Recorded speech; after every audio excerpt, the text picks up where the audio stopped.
Hi, I'm Rhonda Watkins. I'm with Collier County Pollution Control, and we've been monitoring red tide in Collier County since about 1996. When I first started monitoring red tide, I had a lot of questions, and I bet you have the same questions that I had. So hopefully I can answer some of those for you, maybe dispel some of the myths that you keep hearing about red tide. So let's get started. So what is Florida red tide? There are actually different kinds of red tide, and we have one specific to Florida.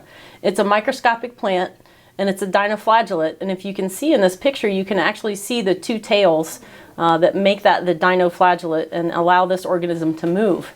It produces a toxin, but it's best known for causing fish kills, making you sneeze and cough, and ruining vacations. So it's always present in the Gulf of Mexico, but has periods of accelerations, and we call those blooms. But is it really red? Well, kinda. If it blooms in a high enough concentration, you can actually get a reddish tint to the water as seen in this picture. But we don't want you to get it confused with other red tides around the world, because they do happen. But Florida red tides are actually caused by Carenia brevis, and Carenia brevis blooms occur mostly in the Gulf of Mexico. We can occasionally get them hitting the the current that runs up the East Coast, and they can actually get red tides on the East Coast.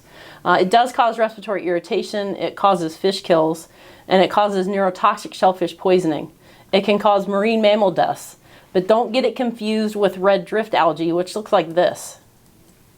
So you may have seen this on the beach, and while it does cause some odors when it's decomposing, the red drift algae isn't anything like our Florida red tide. So the human impacts. Our red tide does cause respiratory irritation. Produces a neurotoxin called brevetoxin that is released from the cell into the water. So what happens is this cell actually has a very thin cell wall, and when the waves hit it, it can break that cell apart and releases the toxin into the water. Then when you inhale the sea spray that's coming off the beach, you actually inhale the toxin. The toxins have actually been measured as far inland as 1 mile. And the common symptoms with inhaling the red tide toxin include coughing, sneezing, and watery eyes. Now, I would get a lot of people saying that they've been exposed to red tide when they live out in Golden Gate Estates, and that's not going to happen. You actually physically have to be in contact with the red tide toxin in order for you to react to it. So everyone has varying levels of sensitivities, just like allergies. Some people might be affected by going into a smoky room and other people may not. So you could have two people at the beach. One may feel the red tide and one may not. But typically most people, even healthy people that react to it, once you leave the beach and you remove yourself from the contact of that sea spray, the symptoms typically go away. But we do caution people that have chronic respiratory problems like asthma or emphysema that they typically stay away from the beach when red tide is occurring. It can trigger asthma attacks, and there have been studies that show that asthmatics typically have a prolonged reaction to it, and it can take up to more than a week for them to recover. And then I've heard, since I've been monitoring red tide, that anecdotal stories of, I got the worst cold of my life when I went to the beach and there was red tide. But now they're finding out that red tide can actually increase your immune response, and so your body reacts to the exposure of the red tide. It's not typically the red tide, but it allows other things to come in, and like colds and things like that. There was an actual study done by Mote Marine Lab in 2006 that did show an increased emergency room visits just because people were coughing and had asthma attacks and pneumonia and bronchitis, and they were indicating that could be from the red tide. So does that mean if there's red tide that you can't go to the beach? No, because you have to have 3 things happen for you to feel the red tide at the beach. You have to have a high enough red tide level, you have to have wave action, and the wind has to be blowing in your direction for you to feel red tide. So if one of those things doesn't happen, you can go to the beach and you wouldn't even know red tide was there. But the problem with red tide is the conditions can change from hour to hour and tide to tide. So you can get a patch of red tide at Barefoot Beach in North Collier that may, in a couple of hours, get pushed down to Seagate Beach. And people that were feeling it at Barefoot Beach may feel it in the morning and they may not feel it in the afternoon. But what about if you live on the beach or you live close to the beach? You're probably best to close your windows because the air conditioner will filter out the sea spray particles. And if you're really sensitive to it and you have problems even getting to your car, or you like to go and walk on the beach, you can actually put a mask on to keep the sea spray out of your lungs, and you shouldn't feel any of the symptoms. Can you swim during red tide? Again, I go back to the people that have different sensitivities to it, because different people react to it in different ways. So some people can go swimming in it and not have any effects. Other people may get a rash, but typically if you get out and wash off, you're not going to have any symptoms. Shellfish poisoning is another thing that Karenia brevis can cause, and it's a neurotoxic shellfish poisoning. If you're familiar with any kind of red tide events on the East Coast and the Northeast Coast, it's a different type of shellfish poisoning. It's called paralytic shellfish poisoning, and that has been actually known to kill people. The type of shellfish poisoning that we get here does not. It typically causes numbness and tingling in the mouth, nausea, vomiting, and diarrhea, and a reversal of hot-cold sensation. So that means something that typically feels hot now feels cold, and something that cold now feels hot. There have been no documented cases of human death from neurotoxic shellfish poisoning. So what about going to your favorite restaurant or going to your favorite seafood market to get any kind of clams or oysters? Those are all collected from monitored locations. They are strictly regulated and tested for brevetoxin. So feel comfortable going to your favorite restaurant during red tide and ordering your oysters because they're perfectly safe to eat. But do not go out and harvest shellfish on your own. Don't go out on the beach to get coquina clams or get some oysters off your dock. It's because red tide toxin does not cook out, it doesn't freeze out, and you can't taste it, so you wouldn't know it was there. So other seafood, I get questions about, can I eat fish during a red tide? Well, it's actually the meat of the fish is fine because the muscle tissue does not contain the toxins. So if the fish was acting normal when you caught it, that means you didn't see this big grouper swimming at the top and acting weird and you just netted it and pulled it in. Actually, you caught it by hook and line and it put up a good fight and it looks healthy, then eating that muscle tissue is fine. You never want to consume any kind of fish that is already dead or just acting just not normal. And then crabs and shrimp are safe to eat because they don't concentrate the toxins in their meat either. And just to clarify, the fish are actually killed by red tide through suffocation, and not typically how you think. They're not poisoned because they don't concentrate the toxin in their tissues. What happens is because it's a neurotoxic shellfish poisoning, when that toxin goes through their gills and releases the toxin, it actually paralyzes them. And as you know, fish have to move to be able to breathe, and when they can't move, they end up suffocating.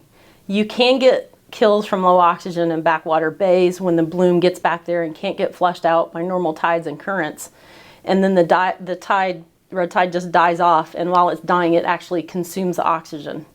The other thing about red tide is, remember those two tails that we looked at? It can move up and down in the water column. So in the daytime, it comes up to the top where it can reach the sunlight and actually photosynthesize. And at nighttime, it actually goes down to the bottom where there are more nutrients and it's a little better protected. So you'll see typically bottom fish that are first ones that are killed. So we'll get catfish and batfish and mullet and things like that washing up on the beach first. And that's because the red tide is actually moving through the water column. Other marine life that are affected by red tide are manatees, dolphin, sea turtles, and birds. And they're kind of all eating red tide as they feed. Some of the fish that concentrate the red tide in their actual gut, the ones that actually feed on plankton, can pass that into the marine life and then when they're in the water breathing it 24/7. So imagine yourself in a smoky bar for 3 months, how that's going to affect your respiratory system. So typically what's going on is the animals are exposed to the toxin and their respiratory system becomes extremely distressed. They typically recover if you can get them out in time, But if they develop pneumonia just because they've had that chronic irritation for months at a time, that's typically what does them in. Manatees can actually eat red tide by consuming seagrass, and they found that the red tide toxin can actually last on the seagrass blades for months after the red tide is actually gone. And we had the worst manatee mortality in 2013 when we got hit with a severe cold front that not only killed a lot of fish due to temperatures, but it also, with the manatees exposed to red tide and the cold, we had 277 manatees die that year. So what about pets? Yes, dogs can be affected if they're eating dead fish on the beach. So if you have a dog and there's red tide, it's not a good idea to take your dog to the beach. So how do we know when red tide is here? We actually have 5 locations that we sample weekly, and then we have some 4 stations down around Marco Island that Rookery Bay samples for us, usually twice a week if there's actually, or a couple times a month when there's red tide. So we've been sampling these sites since 1995, and at the time we started the sampling, we just went out when we thought there was a red tide, and we took samples just to confirm that it was red tide. But it's not really a good way to set up a scientific monitoring program. So we added fixed stations in 2013, and those are the 5 stations: Barefoot Beach, Vanderbilt Beach, Seagate Beach, Naples Pier, and South Marco Beach. And we sample those every week. And then anything done offshore, because we don't have a boat or access to offshore sampling, is typically done by Florida Fish and Wildlife or Mote Marine Lab. So how do you find out where the red tide is? You can call the red tide hotline at 239-252-2591. Unfortunately, results from the state can actually take up to 48 hours after analysis. So we could collect the sample on Monday and we won't actually get the results until Wednesday. We also have a red tide update e-notice, which you can sign up for at www.colliergov.net, and they're e-notice updates, and just click the one for the red tide report. It gives you the same information as the red tide hotline. We also have beach signs that are deployed when red tide is anywhere in Collier County, including the city of Naples. And then the National Weather Service has actually added a little icon to their, if you use the app, the weather app on your phone, and you'll notice like a little icon that gives you an exclamation point that might say there's rip currents or something like that. When there's red tide in the area, they'll actually indicate that there's possible respiratory irritation in the beach. The only problem with that is that it's a huge area that doesn't tell you which beach. So these are the signs that we have deployed at the beaches. So if there's no red tide in the area, we just have this pretty sign of the shells that you might find on the beach. And if there is red tide, then we have the sign flipped to indicate red tide is present. And this is done a lot for people that are visiting Collier County, because they're not going to look at the newspaper or look on Facebook or social media. They probably don't even know what red tide is, but we want to give them a little bit of warning in case they get out there and start coughing and don't know why. So the reporting, so real-time reporting has always been an issue because red tide is so patchy. And if we take that sample on Monday and we're not getting results until Wednesday, that red tide could have completely changed. It could have moved, it could have gotten worse, we could have dead fish on the beach. So now we've added back the beach conditions report. We actually had this reporting system back in 2008 when Mote Marine Lab had a grant that covered several counties, including Collier County, and they lost funding for their grant, but we now have it back online. We've got 4 locations in Collier County, and the park rangers will report at each beach whether or not there's dead fish or respiratory irritation or red drift algae or trash or what the crowds look like, and you can access this from the website.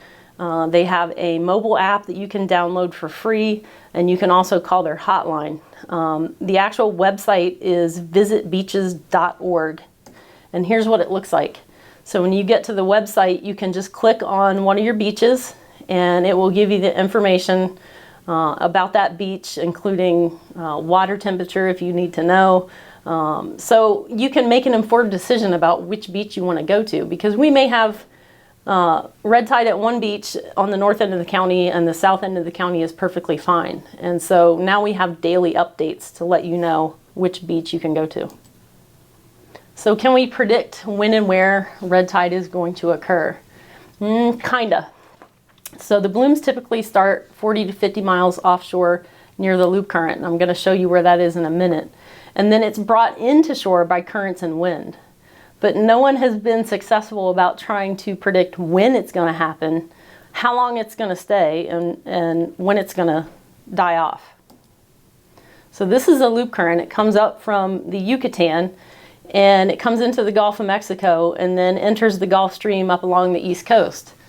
So the red tide actually occurs kind of on the northeast corner, and that loop current brings up nutrient-rich water from the bottom, which stimulates the red tide to bloom. Now, red tide is present in the Gulf of Mexico at all times somewhere. It just may not be in bloom at bloom conditions. And then that red tide will come in along the shoreline. So can we predict when and where? We have tools now to track where it's going once it's here. In addition to the sampling we're doing, they have gliders that they can actually put out in the water and program them to go out and collect samples and find out whether or not there's brevetoxin in the water. And we also use satellite imagery to track the chlorophyll levels in the water. And we use all of these to help minimize impacts and find out where red tide is going so we can warn people in advance. And another useful website is the USF Collaboration for Prediction of Red Tide. It's one that I use that actually gives like a 3-day projection of where red tide might be going. And the science is getting better every day. So the NOAA satellite imagery started in 2004, and they were using our sampling to actually ground truth some of the images they were using. But it detects chlorophyll levels in the water, and they can track where the bloom is going. The only drawbacks to it is if there's a cloudy day, they can't really see the chlorophyll in the water. And sometimes it can get confused with other types of blooms, but they typically err on the side of caution and indicate if they see chlorophyll in the water that's probably red tide. So here's a typical satellite image from NOAA, and this is from last October when we had red tide, and you can see the patch, and I'll zoom in. You can see the patch of red tide that's off our coastline, but you can also see that it goes all the way up into Tampa Bay and Hillsborough County.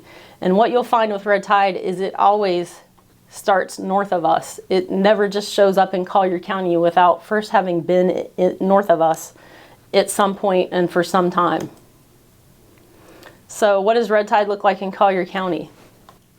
You can see by this graphic that probably the worst months for red tide to occur in Collier County are October and then again November, February.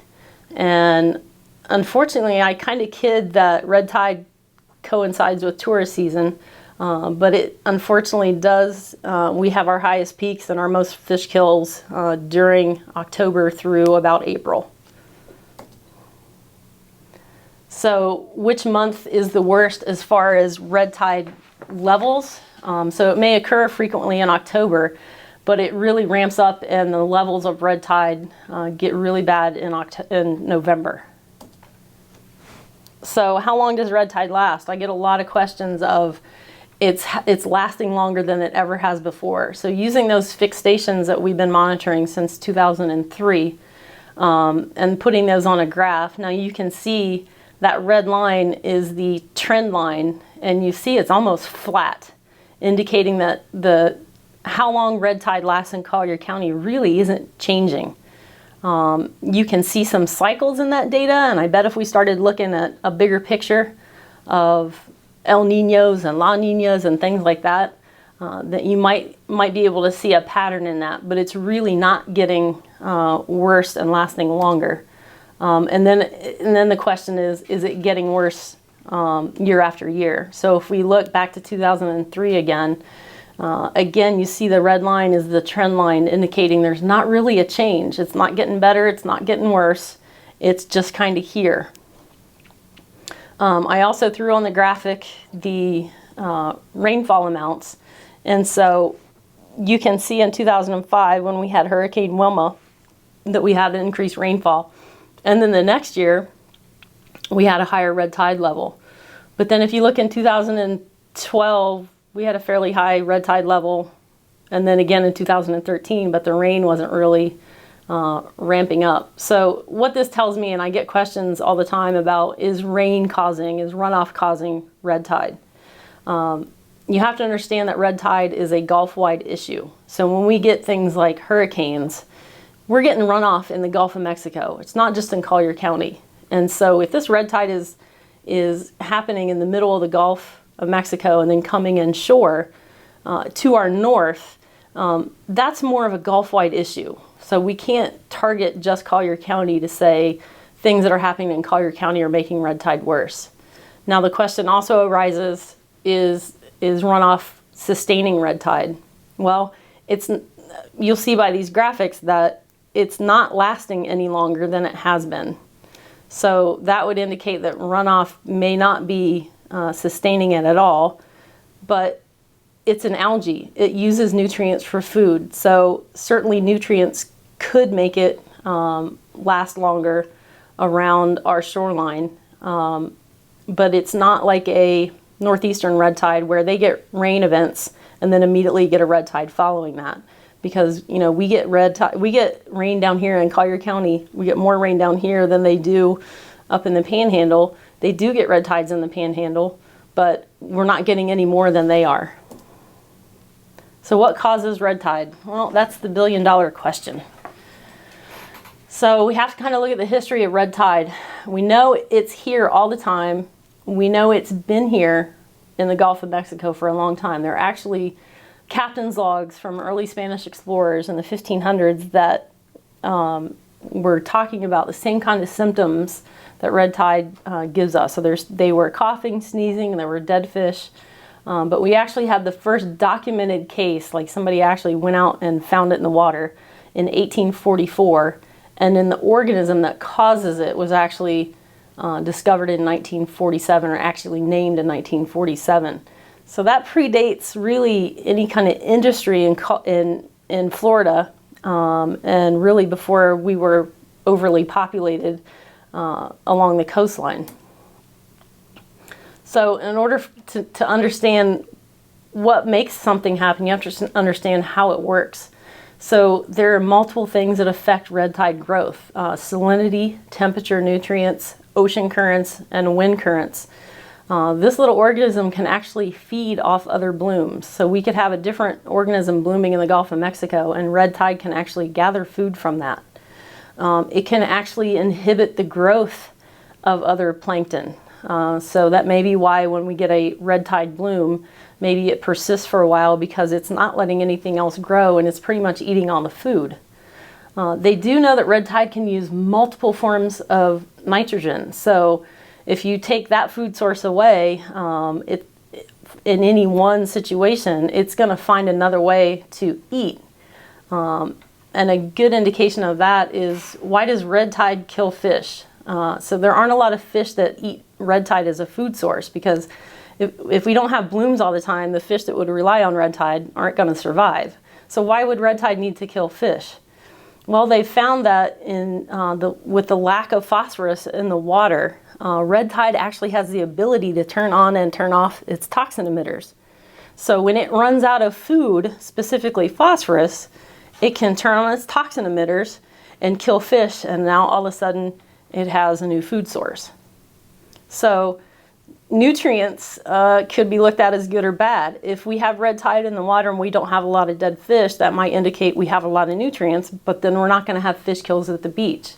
If we don't have a lot of nutrients in the water and we're going to get red tide, then we may get dead fish because we don't have the nutrients in the water. So too much of nutrients can sustain a bloom along the coastline, potentially. We're not really seeing that in the duration of our red tides in Collier County. But then too little nutrients can make it more toxic. And again, I kind of already talked about the runoff issue. The highest occurrence typically occurs during our dry season, in between October and February. So if it was a rain-driven thing, you would think it would really ramp up in the summer months, but it's not. One of the other things that are looking at red tide is it may not just function as one cell. The more they look at this thing on a genetic level, they're thinking that it might act as an actual, like a beehive, where they actually have worker cells and things like that. So unfortunately, the more we learn about this little thing, the less we know. It's a very complicated thing, but you need to understand that it was here before we were, and it's not gonna go away. So why do we have it, and what happens if we completely eradicate red tide? Well, if you grew up like me, you grew up with the campaign with Smokey the Bear saying put out all the forest fires, and we put forest fires out at all costs. We didn't want forest fires. But what do we do now? We actually start fires because now we understand that some forest ecologies require fire to survive, to be productive. So I kind of like to think of red tide as a forest fire of the sea. It must have a purpose since it's been here longer than we have. And so if we think of red tide as having an actual purpose in our oceans, it kind of gives us a different perspective.